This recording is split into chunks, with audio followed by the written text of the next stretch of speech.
প্রথম 4-5টা বল রান হচ্ছিল না, সাইফের সঙ্গে কী ধরনের কথা হচ্ছিল, বা আপনি ওই ম্যাচটার পরে কীভাবে নিজেকে আবার গুছিয়ে এই জায়গাটায় নিয়ে আসলেন, যদি এই জার্নিটা একটু বলতেন আর কি। আসলে উইকেটটা অনেক ড্রাই ছিল, তো আমাদের ভিতরে কমিউনিকেশনটা অনেক ভালো ছিল যে আমরা প্রথম 2-3 ওভার কীভাবে খেলবো। তো ওটা খুব ভালোভাবে কামব্যাক করছি। দেন ব্যাক টু ব্যাক ওভারে আমরা বাউন্ডারি আসছে, তো এটার জন্য আসলে আমাদের পাওয়ার প্লেটা খুব ভালো হয়ে গেছে, অনেক ইজি হয়েছে জিনিসটা।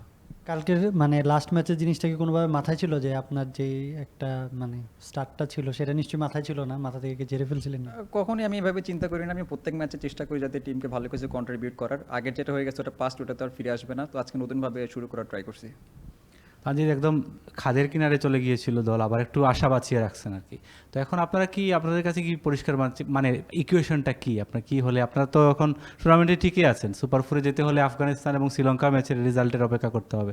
ইকুয়েশনটা কি আপনাদের কাছে পরিষ্কার, কি হলে কি হতে পারে? মাত্র খেলা শেষ হইলো, ইকুয়েশনটা এখনও আমার জানা নেই। তানজিদ, গত কয়েকদিনে মনে হচ্ছে যে পজিটিভ কথা চেয়ে আসলে এইটা কেন হলো না, ওইটা কেন হলো না। আজকে তো বলা যায় যে আসলে নাসুম, তাসকিন, মোস্তাফিজ, রিশাদ সবার প্রশংসা করা যায়, একটু করেন। না, অবশ্যই আমাদের বোলিং যেরকম লাইন আপ, ওয়ার্ল্ড ক্লাস বলার, সব অনেক এক্সপিরিয়েন্স T20-তে। তো আসলে যে স্কোরটা হয়েছে আমাদের বিশ্বাস ছিল যে আমাদের বলার এটা ডিফেন্ড করতে পারবে, তো অবশ্যই তাদের credit goes to the bowlers. এটা নিয়ে কিছু বলার নাই, চেষ্টা করছি টিমকে ভালো কিছু কন্ট্রিবিউট করার, যাতে যেহেতু এই ম্যাচটা আমাদের ডু অর ডাই ম্যাচ ছিল, তো চেষ্টা করছি, আলহামদুলিল্লাহ। তাজিদ, কনগ্রেচুলেশন, ভালো টেনিস খেলছেন। একটু ডিফারেন্ট টাইপের প্রশ্ন, যে এরকম মাল্টিন্যাশনাল টুর্নামেন্ট আসলে বাংলাদেশ কেন অলওয়েজ এরকম জানি একটু সমীকরণ, অমুক জিতলে তমুক যাবে, একটা ব্যাপার চলে আসে, এই ব্যাপারটাকে কীভাবে অ্যাড্রেস করেন? আমরা কখনোই এভাবে দেখি না, প্রত্যেকটা ম্যাচ আমাদের জন্য ইম্পর্টেন্ট। আগের ম্যাচটা হেরে গেছি, তো কিছু বলার নেই এই ম্যাচটা নিয়ে, কারণ আগের ম্যাচটা আমরা খুব বাজেভাবে হারছি, আর্লি অনেক উইকেট পড়ে গেছিলো। যদি আমরা আগের ম্যাচটা আজকের মতো শুরু পাইতাম তাহলে হয়তো বা ভালো কিছু করা সম্ভব ছিল, বাট যেটা পাস্ট হয়ে গেছে ওটা নিয়ে চিন্তা করতে চাই না। আমরা যখনই কোনো ম্যাচে নামি সবাই কিন্তু তার 100% দেওয়ার ট্রাই করি, সবাই ট্রাই করে, আর সবাই নিজের খেলাটা খেলার ট্রাই করে, আর সবথেকে বেশি হচ্ছে মাঠে এনজয় করাটা। তো আজকে যেরকম দেখছেন মাঠে সবাই এনজয় করছে আর কি, সবার ভিতরে এফোর্টটা ছিল যে বা ভালো কিছু করার, তো সেটা হয়েছে আজকে। তাজিদ, মানে আপনাদের এখনো সম্ভাবনা আছে সুপার ফোরে যাওয়ার। জাস্ট দুটো প্রশ্ন, সেটা হচ্ছে কি যে আপনার কি মনে হয় যে লাস্ট দুটো ম্যাচে আর কি, লাস্ট 5 ওভার্স মানে আমাদের ব্যাটিংটা আর কি, আমরা যে ধরনের রান করা উচিত ও ধরনের রান ঠিক করতে পারছি না। আমি বলতেছি না যে কেন পারছি না জানতে চাচ্ছি, মানে যে স্কোর রেটটা যেভাবে অন্যান্য দল করে ওইভাবে আমরা পারছি না লাস্ট 5 ওভার্স। না, আগের ম্যাচে লাস্টের ম্যাচে কিন্তু দেখছেন ফিনিশিংটা অনেক ভালো হয়েছিল। আগের ম্যাচে আমাদের প্রথম দিকে হয়তো বা শুরুটা খারাপ ছিল, শেষের দিকেও কিন্তু ব্যাটসম্যানরা পুষাই দিছে। আজকে হয়তো বা হয় না, কারণ উইকেটটা একটু ট্রিকি ছিল, আপনি দেখছেন যে বল অতটা ভালো ব্যারে আসছিল না। তো আমার মনে হয় সবাই চেষ্টা করছে ভালো কিছু করার শেষের ওভারগুলোতে। তানজিদ, এরকম ট্রিকি উইকেটে আপনার ব্যাটিং মানে ফিলোসফিটা কী থাকে যে উইকেটটাকে মনে হয় যে একটু ট্রিকি আর কি, ওই উইকেটটাতে আপনি মানে কি কি মানসিকভাবে কীভাবে অ্যাডাপ্ট করেন ওই ধরনের উইকেট? আমি সবসময় অলওয়েজ পজিটিভ থাকার ট্রাই করি, কারণ প্রথম পাওয়ার প্লেতে T20-তে একটু রিস্ক নিতে হবে আপনার। তো আমি যেটুক পারি, আমার জন্য যেটুক থাকে আমি সেটুক বাউন্ডারির জন্য যাই।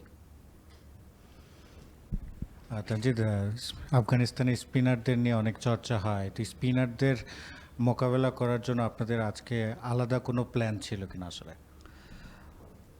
এইরকম কোনো কিছু ছিল না আসলে। দেখেন, যদি আপনি তাদের নাম দেখে খেলেন তাহলে হয়তো অনেক ডিফিকাল্ট আমাদের জন্য। আমরা জাস্ট বলকে দেখে খেলার ট্রাই করছি, তো এই জন্য আমাদের জন্য ইজি হয়েছে জিনিসটা।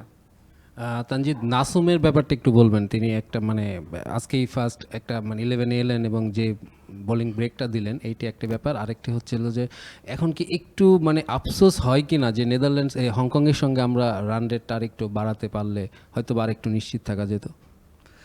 দেখেন, নাসুম ভাই এর আগেও যখন নেদারল্যান্ড সিরিজ ছিল উনি কিন্তু এশিয়ায় ম্যান অফ দ্য ম্যাচ হয়েছে। তো এটা অনেক একটা দারুণ একটা মানে পজিটিভ জিনিস বলবো, যে উনি যখনই 11-এ আসেন তখনই নিজের বেস্টটা দিয়ে বল করা ট্রাই করে। আজকে প্রথম ওভার যেভাবে করছে, প্রথম 1-2 বারে কিন্তু মানে খেলাটা অনেক দিকে আমাদের দিকে আসছে।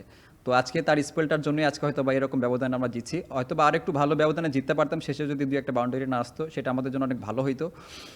আর আরেকটা কি কোশ্চেন ভাইয়া? আসলে এটা জিনিস না আফসোস করতে চাই না, কারণ যেটা পাস্ট ওটা হয়ে গেছে। এখন আমাদের সামনে যে ইকুয়েশনটা থাকবে সেটার দিকে তাকায় থাকবো আমরা। তানজিদ, মানে 4টা স্পেশালিস্ট বোলার নিয়ে খেলেছেন আপনারা, ফিফথ বোলিং অপশনটা কি মিস করেছেন কিনা? কোনো একটা পর্যায়ে একটু শঙ্কা জেগেছিল, দুজন যে অনিয়মিত বোলার তারা 50-এর উপরে রান দিয়েছেন তাদের 4টা ওভারে, ফিফথ বোলিং অপশনটা ব্যাপারটা নিয়ে একটু বলবেন যদি। এই বিষয়ে আমার থেকে হয়তো বা ক্যাপ্টেন এবং ম্যানেজমেন্ট ভালো বলতে পারতো, বাট আমার কাছে যেটা মনে হয় যে তারাও কিন্তু অনেক ভালো বল করছে এর আগের ম্যাচগুলোতে কিন্তু আমাদের ভালো একটা ব্রেক থ্রু বলেন, মানে রান কিভাবে কমে শেষ করা যায় সেটা কিন্তু করছে। তো তাদের উপর বিশ্বাস ছিল ভালো করার। আজকে হয়তো বা একটা খারাপ দিন গেছে, বাট সামনে অবশ্যই ভালো করবে ইনশাল্লাহ। তানজিদ, আপনারা যখন ফিল্ডে ছিলেন তখন কি ওই জিনিসটা মাথায় ছিল যে একটু বড় ব্যবধানে জেতা, বা মানে ওই ইয়াটাকে আপনাদেরকে টিম থেকে বলা হয়েছিল যে আমরা একটু বড় ব্যবধানে জিতলে আমাদের রান রেটটা একটু ভালো থাকবে, এই ব্যাপারটা মাথায় ছিল কেন? অবশ্যই মাথায় ছিল, মানে সুযোগ ছিল আমাদের, বাট হয়তো বা হইলে আমাদের টিমের জন্য ভালো হইতো, বাট হয় নাই তো কিছু নাই, কারণ আমাদের ম্যাচ এটা জিততে হতো, তো ম্যাচ জিতছি এটা সব থেকে বড় ব্যাপার। তানজিদ, নাসিমের ব্যাপারে একটা প্রশ্ন ছিল যে প্লেয়ারটা কি যখন সবসময় রেগুলার খেলছেন না, বাট প্রিপারেশন, নেট এইসব ক্ষেত্রে তাকে মানে তার ইয়েটা কীরকম থাকে, মানে তার অ্যাপিয়ারেন্সটা, আই মিন সে কতটা উদ্বুদ্ধ থাকে আর কি, যে সবসময় খেলছেন, যেমন আপনি সবসময় খেলছেন, you have a different body language, কিন্তু তার বডি ল্যাঙ্গুয়েজটা কিন্তু সবসময় দেখা যায় যে খুব চাঙ্গা থাকে, মানে do you think that's a very good মানে থিং টু ডু?